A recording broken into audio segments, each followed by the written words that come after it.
Oman vision 2040 digital ഹെൽത്തിന്റെ പങ്ക് എന്ന വിഷയത്തിൽ പാനൽ ചർച്ച സംഘടിപ്പിച്ച ഒമാനിലെ മുൻനിര ഫാർമസി ശൃംഖലയായ അവിസൻ ഗ്രൂപ്പ് ആരോഗ്യ നയനിർമ്മാണ മേഖലയിലെ പ്രമുഖരെ അണിനിരത്തിയായിരുന്നു പരിപാടി. അവിസൻ ഗ്രൂപ്പിന്റെ വാർഷിക സ്റ്റാഫ് സംഗമമായ അവിസൻ കണക്റ്റിന്റെ ഭാഗമായാണ് പാനൽ ചർച്ച സംഘടിപ്പിച്ചത്.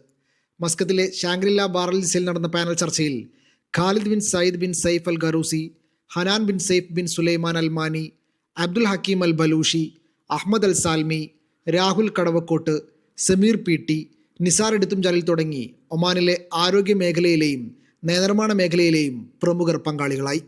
ഒമാൻ വിഷൻ 2040യുടെ ഭാഗമായിട്ട് digital transformation in health care industry government നല്ല രീതിയിൽ ഫോക്കസ് ചെയ്യുന്ന ഒരു ഏരിയയാണ്. ഹെൽത്ത് കെയർ ഇൻഡസ്ട്രിയിൽ ഒരു ലീഡിംഗ് പാർട്ടിസിപ്പൻ്റ് എന്നുള്ള രീതിയിൽ അവിസൻ ഗ്രൂപ്പ് ഡിജിറ്റൽ ഹെൽത്തിൻ്റെ ഭാഗമായിട്ട് കൊമേഴ്സ് ഒമാനിൽ തന്നെ first pharmacy online application launch ചെയ്തിട്ടുണ്ട്. കൂടുതൽ മുന്നോട്ട് പോകാൻ വേണ്ടിയിട്ടും അതുപോലെ തന്നെ ഒരു ഫർദറായിട്ടുള്ള 2026 ഒരു വിഷൻ സെറ്റ് ചെയ്യാനുള്ള ഒരു പാനൽ ഡിസ്കഷനാണ് ഇവിടെ നടന്നിട്ടുള്ളത്.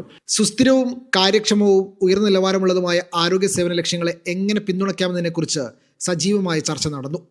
ഡിജിറ്റൽ പരിവർത്തനത്തിനും ഒമാന്റെ ആരോഗ്യരംഗത്തിന്റെ ഭാവി ശക്തിപ്പെടുത്തുന്നതിനും സർക്കാർ സ്ഥാപനങ്ങൾ, ആരോഗ്യ സേവനദാതാക്കൾ, സ്വകാര്യ മേഖലാ പങ്കാളികൾ എന്നിവർക്കിടയിലെ സഹകരണം നിർണായകമാണെന്ന് പാനൽ അംഗങ്ങൾ ഊന്നി പറഞ്ഞു.